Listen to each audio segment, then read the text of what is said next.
"Do not touch him," Crown Princess Claire Vera said, and every officer on the training floor froze. The blast door behind her stood open, spilling pale smoke into the chamber, and in her arms was Ryan Cole, the human trainee they had mocked less than an hour earlier. His helmet was gone. His face was pale. One arm hung loose at his side, while a dark burn marked the front of his training armor.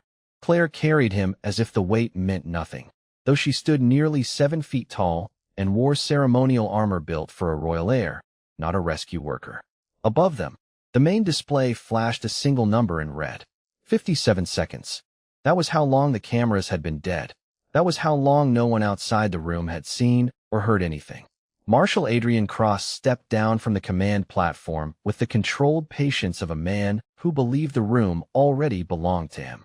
"Your Highness," he said, "place the human on the floor and step away. We do not yet know what occurred inside." Claire stopped 10 feet from him. Her silver-blue skin caught the emergency lights, and for the first time since arriving at the academy, she looked less like a diplomat and more like the ruler she had been raised to become. "I know exactly what occurred," she said. "He was shot protecting me."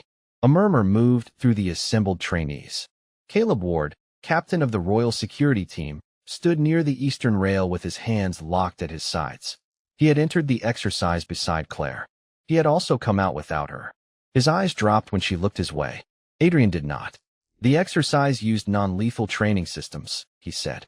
"If Cole was injured, then he may have introduced unauthorized equipment." Claire's grip tightened beneath Ryan's shoulders. "He took 2 shots meant for me." The room went silent. Not surprised silence. Guilty silence. The kind that formed when everyone realized the weakest person in the room had done what the strongest had failed to do. Medical staff rushed forward, but Claire did not release him. "Your Highness," one of them said carefully, "we need to examine him now." Ryan moved before she could answer. It was barely more than a breath. His eyes opened for half a second, unfocused at first, then suddenly sharp. He reached up and caught Claire's wrist. The medic stopped. "Do not use the network," he whispered. His voice was thin, but the warning in it cut through the room. Claire leaned closer. "Ryan, who did this?" His eyes shifted past her shoulder toward the command platform, toward Adrian, then to the cameras mounted high above the floor. "They can still see us," he said. His hand slipped away, and his eyes closed again. Claire finally lowered him onto the medical stretcher, but she kept one hand on his shoulder until the medics rolled him away. Then she turned back to Adrian. "Seal the academy," she ordered. Adrian's expression did not change, but one finger moved against the side of his uniform. A tiny motion. Almost nothing. Claire saw it. So did Master Sergeant Mason Reed, standing alone near the human delegation gate. Mason looked up at the dead cameras, then at the glowing number overhead. 57 seconds. Enough time for a trainee to get shot. Enough time for a princess to learn who had truly been assigned to protect her. And just enough time for someone inside the academy to realize Ryan Cole had survived long enough to ruin everything. 16 hours earlier, Ryan Cole stepped off the shuttle carrying one duffel bag that looked older than half the cadets waiting on the landing platform. The academy spread across the mountains like a city carved from polished steel, its towers reflecting the pale morning sky, while transport craft drifted overhead without a sound. Around him, dozens of alien trainees unloaded advanced combat gear that practically moved on its own. Ryan adjusted the worn strap on his bag and quietly followed the signs toward registration. Nobody noticed him until they saw the earth patch on his sleeve. Then the whispers started. "That is the human," one cadet muttered through a translator. "They sent a trainee?" Another laughed. "I expected someone larger." Ryan heard every word. He had learned years ago that pretending not to hear was usually more useful than arguing. At the registration desk, Master Sergeant Mason Reed slid a security badge across the counter. "Welcome to the hardest school you will ever hate," Mason said without looking up. "Rule number 1. Keep your eyes open. Rule number 2. If everybody agrees something is normal, check it yourself." Ryan clipped the badge onto his uniform. "Yes, Sergeant." Mason finally looked at him. "You nervous?" Ryan thought about the question for a second. "More worried about making somebody else pay for my mistakes." Mason gave the smallest nod. "Good answer. Keep it." Across the training yard, Crown Princess Claire Vera observed the newest exchange group from an elevated balcony reserved for the royal delegation. She had spent years studying military doctrine from dozens of civilizations, including Earth. According to every report, humans were adaptable but physically average by galactic standards. Reliable support personnel, good engineers, capable medics. Not the species anyone expected to stand between danger and a future queen. Her chief aide handed her a digital roster. Claire stopped at Ryan's name. Volunteer Rescue Specialist. Civilian Emergency Response. Limited combat record. She looked toward Mason. Why would Earth send someone with rescue experience instead of an elite soldier? Mason answered before the translator even finished her question. Because winning the fight is not always the hardest part. Bringing everybody home usually is. Claire accepted the answer politely, although she did not fully understand it. Later that afternoon, the combined trainees entered the primary simulation arena for orientation. Marshal Adrian Cross welcomed them with the confidence of a man who had commanded armies for decades. His voice carried easily through the enormous chamber. Inside these walls, he said, titles disappear. Bloodlines disappear. Performance decides everything. The cadets applauded. Ryan did not. He watched the exits instead. While Adrian explained safety procedures, Ryan noticed a maintenance technician replacing a sensor panel near the western corridor. Nothing unusual about that, except the worker wore the Academy emblem on the wrong shoulder. Small detail, easy to dismiss. Then the technician glanced around before closing the panel a little too quickly. Ryan frowned. The technician disappeared through a restricted doorway without scanning an identification badge. Ryan quietly raised his hand. Sir. Adrian looked mildly annoyed. Yes, Trainee Cole? Should maintenance crews be inside the exercise zone during final system calibration? Several cadets chuckled. Adrian smiled with practiced patience. Human curiosity is admirable. Leave Academy operations to Academy personnel. The room laughed a little louder. Ryan lowered his hand without another word, but he kept watching the hallway where the technician had vanished. A few seconds later, one of the overhead status lights flickered once before returning to normal. Nobody else seemed to notice. Ryan did. Ryan found Claire alone in the Academy observation gallery 3 hours after orientation, standing before a wall of glass that overlooked the training grounds. Below them, cadets moved through formation drills while maintenance crews prepared the final exercise course. Claire did not turn when he entered. You are the trainee who questioned Marshal Cross, she said. Ryan stopped a respectful distance away. I asked about a technician. In front of the entire class. That was where I saw him. Claire glanced at him, unsure whether he was being difficult or simply honest. Marshal Cross has protected my family since before I could walk. He does not overlook security procedures. Ryan looked through the glass. The same technician was below, pushing an equipment cart toward the western corridor. This time the Academy emblem was on the correct shoulder. Maybe not, Ryan said. But somebody changed shirts. Claire followed his gaze, but the worker disappeared beneath an overhang before she could see him clearly. You believe there is a threat? I believe something does not fit. That is not the same thing. No, ma'am. It is usually where I start. Her expression cooled at the title. You may call me Claire during joint operations. The ceremony can wait until we are in public. Ryan nodded. All right, Claire. The casual use of her name sounded strange in the empty gallery. Most people spoke to her as though every sentence needed approval from a legal office. Ryan sounded like a man talking to another person. She studied him more carefully. Your record says you worked civilian rescue before joining the Terran Security Corps. Mountain rescue in Colorado. Floods sometimes. Wildfires when they needed extra hands. That does not sound like preparation for royal protection. Ryan leaned lightly against the railing. People panic the same way in every uniform. Claire almost smiled, but a sharp metallic click echoed from below. Ryan straightened immediately. One of the training drones had activated without a command signal. It rose 6 feet from the ground, rotated toward a group of cadets, then shut down as suddenly as it had started. The instructors laughed it off as a calibration error. Ryan did not. He headed for the stairs. Claire followed. Where are you going? To check the drone. You do not have authorization. Then you should probably come with me. 10 minutes later, they stood beside the machine while technicians argued with Ryan about access codes. Claire silenced them with one look.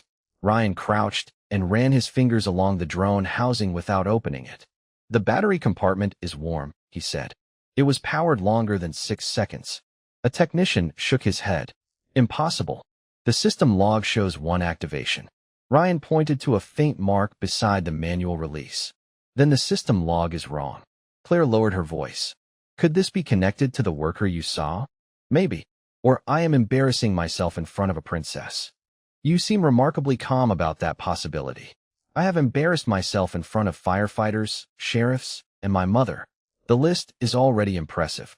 Claire finally smiled. Then every light in the training yard went dark. Emergency shutters dropped over the exits.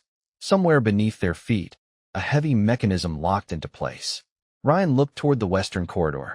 A red status light blinked once. The same pattern he had seen during orientation. He stepped between Claire and the darkened doorway. Now, he said quietly, I am done wondering whether something is wrong. The emergency shutters slammed into place before Claire could answer. Red lights pulsed along the floor, turning the training yard into a maze of long shadows and sealed doors. Ryan grabbed the inactive drone by its support frame and pulled Claire behind a concrete equipment barrier just as a bright pulse crossed the room and struck the wall where they had been standing. The impact left a smoking mark in the metal. Claire stared at it. Training fire does not do that. No, Ryan said. It does not. Footsteps moved beyond the western corridor, steady and organized. Not confused cadets. Not technicians. Ryan counted at least 4 people from the rhythm alone. He reached for the emergency communicator on his belt, but the screen displayed a system message ordering all personnel to remain in place. Claire checked her royal channel and received a different command. My escort has been told to withdraw to the north gate, she said. It says another unit is coming for me. Ryan looked toward the locked north passage. Ask for the authentication phrase. Claire transmitted the request. A reply arrived immediately. Silver Horizon. Ryan shook his head. That phrase is in the public ceremony manual. Anybody could have it. Another pulse flashed over the barrier. Ryan pushed the drone onto its side and tore open the lower maintenance panel. Claire watched him pull loose a heavy power cable. What are you doing? Making them look the wrong way. He connected the cable to the drone battery, then rolled the machine toward the center lane. Its motor came alive with a harsh whine, and the drone shot forward through the darkness. 3 figures fired at it at once. The flashes revealed dark uniforms, covered insignias, and weapons that were not part of Academy inventory. Ryan took Claire by the arm and moved her toward a narrow service passage. Stay low. I know how to move under fire. Good. Then do it faster. They reached the passage as the attackers realized the drone was empty. A voice called from behind them. Princess Vera, remain where you are. We are Academy security. Claire stopped for half a second. Ryan did not. Real security would use her title correctly, he said. They called you Princess Vera. Your guards call you Crown Princess Claire. She followed him into the service corridor. The space was barely 4 feet wide, lined with coolant pipes and manual valves. Ryan pulled a maintenance card across the entrance, buying them a few seconds. There is an emergency stairwell 60 feet ahead, Claire said. It connects to the upper command level. That is where they expect us to go. Then where? Ryan looked at the building map mounted beside a valve station. The digital display was dead, but the physical evacuation markings were still visible. He traced one route with his finger. There is a fire control room below us. Manual doors. Independent air supply. Claire glanced back as the cart shifted under pressure from the other side. Can we reach it? We can if they think we are going upstairs. Ryan removed his academy badge and tossed it onto the stairwell landing. Its tracker began transmitting from the false route. The attackers forced the cart aside and rushed past the junction toward the stairs. Ryan waited until the last set of footsteps faded, then opened the lower access hatch. Claire climbed down first. Ryan followed, but before he could close it, a figure appeared at the end of the corridor and raised a weapon. Ryan turned toward Claire. Down. The first real shot struck him before the hatch could seal. The impact spun Ryan sideways and sent him hard against the edge of the hatch. For one stunned second, the world went silent. Then sound came rushing back all at once. Claire shouting his name, the warning alarm overhead, the heavy steps closing in from the corridor. Ryan pressed one hand against the scorched section of his armor and tried to breathe. The suit had taken most of it, but not enough. Move, he said. Claire caught his arm. You are hurt. I noticed. He forced the hatch shut, dropped the manual lock, and leaned his weight against it while the attacker struck the other side. Fire control room. 30 feet down. Claire hesitated. Ryan looked at her. That was not a suggestion. She moved. He followed more slowly, one hand sliding along the ladder rail to keep his balance. By the time they reached the lower landing, his vision had narrowed around the edges. The fire control room sat behind a round mechanical door with a wheel lock, old enough that it had no connection to the Academy network. Claire spun the wheel while Ryan listened to the hatch above them groan under repeated impacts. How long? She asked. Not long enough. The door opened. They slipped inside and sealed it behind them. The room smelled like dust, metal, and stale recycled air. Manual gauges covered the walls. A red emergency cabinet held basic medical supplies, a flashlight, and a compact pressure mask. Claire pulled out the kit and pointed to a chair. Sit down. Ryan stayed near the door. Check the vents first. Ryan, if they can get gas in here, the bandage will not matter. Claire stared at him, then checked the ceiling vents herself. One had been tampered with. A small device had been attached behind the grill, blinking green. Ryan reached up, removed it, and set it carefully on the floor. Tracker, he said. Someone prepared this room. Claire went still. Then they knew we might come here. They knew your emergency routes. Only Academy Command and Royal Security have access to those plans. Ryan looked at her. He did not say Adrian Cross. He did not need to. Claire finally guided him into the chair and opened the medical kit. Her hands were steady until she saw the damage to his armor. Then they slowed. Tell me what to do. Seal patch. Top shelf. Gray package. She found it and pressed the patch into place over the suit. Ryan sucked in a breath but did not pull away. How bad? She asked. Bad enough that we should stop wasting time talking about me. You stepped in front of that shot. You were closer to the door. That is not an answer. Ryan met her eyes. It is the only one that matters right now. A sharp clang came from the ventilation shaft. Both of them looked up. Someone was moving through it. Ryan stood, too quickly, and caught himself against the wall. Claire reached for the ceremonial sidearm at her hip. This weapon is designed for open combat, she said. Then we are going to disappoint it. Ryan killed the room lights and handed her the flashlight. When I say now, point it at the vent and turn it on. And you? He pulled a heavy wrench from the maintenance rack. I am going to make sure whoever comes through regrets picking the easy route. The vent cover shifted. A shadow passed behind it. Claire raised the flashlight. Ryan planted his feet and waited. Then the Academy intercom crackled to life, and Marshal Adrian Cross spoke directly into the sealed room. Claire, the human has compromised your security. Step away from him, and I can still protect you. Ryan looked at the speaker, then at Claire. That was the moment everything changed. Adrian was no longer pretending this was an accident. Claire did not answer the speaker. She simply looked at Ryan, waiting. He listened instead. The voice echoing through the room sounded calm, almost reassuring, but something about it felt rehearsed. Adrian was buying time. Ryan pointed toward the ceiling. Claire understood immediately and switched the flashlight off. The room disappeared into darkness except for the faint glow of old pressure gauges. Adrian continued speaking. You have been misled. The trainee has interfered with Academy security protocols. My officers are attempting to reach you. Open the door before this situation becomes irreversible. Ryan leaned close enough that Claire could barely hear him. He is talking too much. Why? She whispered. Because he is waiting for somebody else to get into position. Claire slowly looked around the room. There were two entrances she already knew about. The main blast door. The ventilation shaft. Ryan's eyes settled on the emergency water pipes running along the back wall.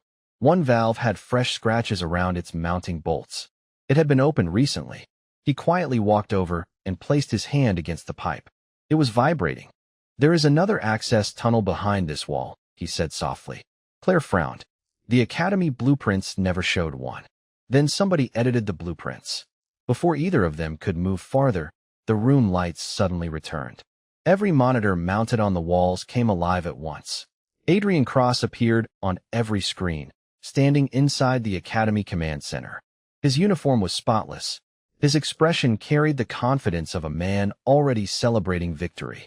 Claire, he said, I know you believe you are protecting this human. Unfortunately, he has been manipulating you from the beginning. A security recording appeared beside him. Ryan watched in disbelief as the video showed someone wearing his armor entering a restricted maintenance corridor hours earlier. Another clip followed. The same figure appeared, placing an object beneath a sensor panel. Claire looked at Ryan. You never left orientation. No. Then who is that? Ryan stepped closer to the screen. The helmet completely concealed the face. The height looked similar. The movement did not. Whoever it was favored the left leg. Ryan had spent years climbing mountains. He naturally shifted weight to the right when carrying equipment. That is not me, he said. Adrian smiled as if he had expected the response. Every guilty man says exactly that. Another image appeared. This time it showed Ryan's Academy identification badge accessing a restricted door only 30 minutes earlier. Claire stared at the timestamp. Ryan slowly reached into his pocket. Empty. His badge was gone. Then he remembered. He had thrown it onto the stairwell landing as a decoy. Adrian had recovered it. He wanted my tracker, Ryan whispered. Claire's eyes widened. Not just your tracker. She looked back at the monitors. He wanted your identity. Adrian folded his hands behind his back. The Academy Council has already received the evidence. By now they believe the Human Trainee attempted to assassinate the Crown Princess before turning against Academy personnel. My officers have orders to detain him immediately. Ryan felt something colder than fear settle into his chest. Adrian had never planned to kill him inside the training room if he could avoid it. A dead human would raise questions. A living human carrying manufactured evidence would start a war. Claire looked directly into the camera. I do not believe you. Adrian's expression remained calm, but his eyes hardened for the first time. Belief no longer matters. Proof does. The monitors suddenly went black again. At the exact same moment, a dull metallic thump echoed from behind the water pipes. Ryan tightened his grip on the heavy wrench. The hidden passage was opening. The panel behind the water pipes slid open 3 inches, then stopped. Ryan heard someone on the other side force it wider. He pointed Claire toward the far corner and pressed one finger to his lips. The attacker entered carefully, leading with a compact pulse weapon and scanning the room from left to right. Ryan waited until the weapon passed him, then swung the heavy wrench into the wall beside the intruder. The sharp clang pulled the attacker toward the sound. Claire stepped from the shadows and aimed her ceremonial sidearm. Drop it! The figure froze. For a moment, nobody moved. Then a second attacker appeared in the hidden passage. Ryan shoved the first one sideways, blocking the doorway long enough for Claire to trigger the emergency foam system. White suppressant burst from the ceiling, filling the narrow opening and forcing both intruders back. That will not hold them, Claire said. It does not have to. Ryan crossed to the old control panel and studied the manual switches. We need proof that Adrian created those recordings.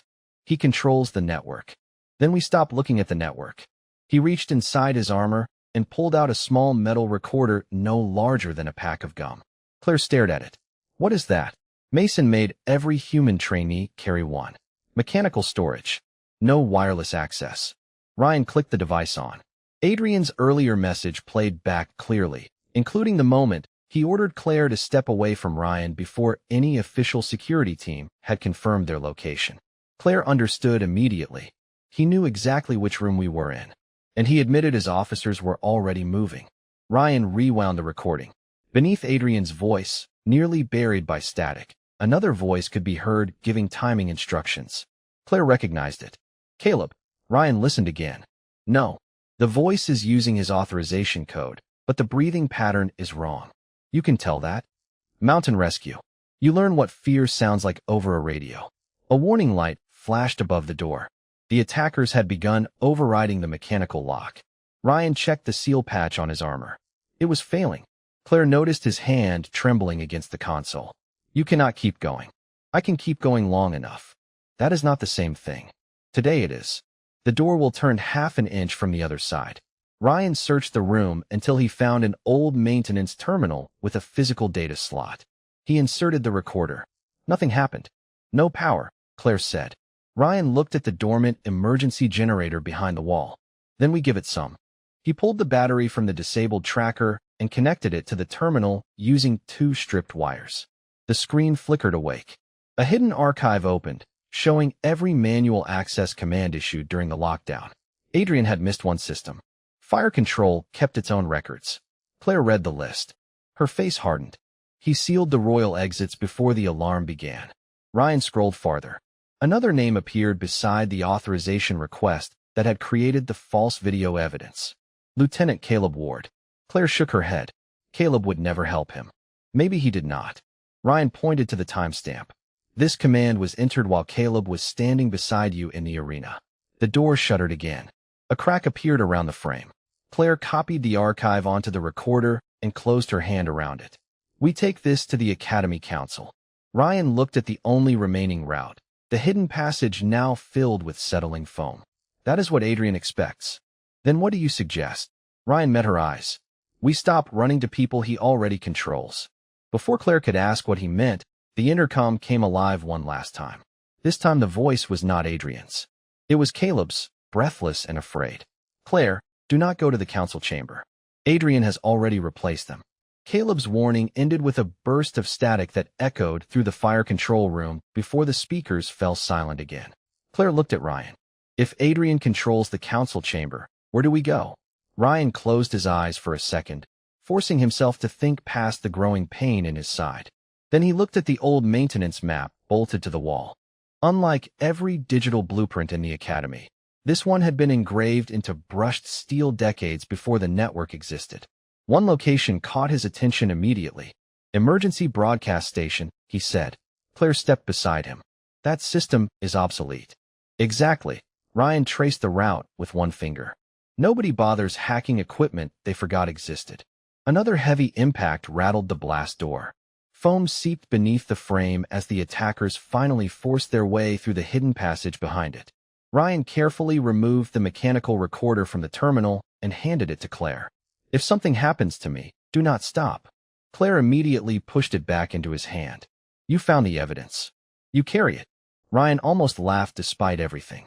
You really are stubborn. That is what my tutors always said. They slipped into the maintenance tunnel before the attackers reached the control room. The narrow corridor had no polished floors or ceremonial lighting, only exposed pipes, old cables, and faded safety markings that had survived generations of renovations. Ryan moved more slowly now. Every few steps, he paused just long enough to steady his breathing before continuing. Claire noticed, but did not mention it. Instead, she quietly shifted closer, making sure she could catch him if he stumbled again. Halfway down the tunnel, they found an abandoned maintenance cart covered with dusty equipment. Ryan stopped. Inside the cart lay several old technician uniforms. One was almost his size. Help me with the jacket, he said. Claire looked confused. You want to disguise yourself? No. He handed her the Academy trainee patch from his sleeve. I want somebody else to stop looking like a trainee. Claire understood. Minutes later, the royal cloak covered Ryan's damaged armor, while Claire wore the plain gray maintenance jacket with the hood pulled low over her silver hair. They had completely reversed their appearance. Anyone searching quickly would naturally protect the figure wearing the royal colors while ignoring the mechanic walking beside him. Claire smiled for the first time since the lockdown began. You have done this before. Search and rescue teaches strange habits. They continued until voices drifted toward them from the next intersection. Adrian's officers. Ryan gently pulled Claire into a narrow equipment alcove. Four guards hurried past without giving the maintenance worker a second glance. Their attention stayed fixed on the taller figure wrapped in the royal cloak. Only after they disappeared did Claire whisper, "That should not have worked." Ryan shrugged. People usually see the uniform before they see the person. They finally reached the emergency broadcast station hidden beneath the oldest section of the Academy. Thick steel doors protected rows of analog transmitters connected directly to the Academy's independent emergency antenna. Nothing inside required the central network. Ryan walked to the main console and inserted the recorder into the physical input slot. The machine hummed to life. Claire watched dozens of dormant indicator lights slowly illuminate one after another. Can Adrian stop this? She asked. Ryan shook his head. Not from his office. Before he could activate the transmission, another screen flickered on by itself. Adrian appeared again, but this time he was not smiling. Behind him stood dozens of Academy officers surrounding the central parade hall. Ryan recognized the location immediately. It was where every cadet, instructor, and visiting official would gather within minutes after a lockdown ended. Adrian looked directly into the camera.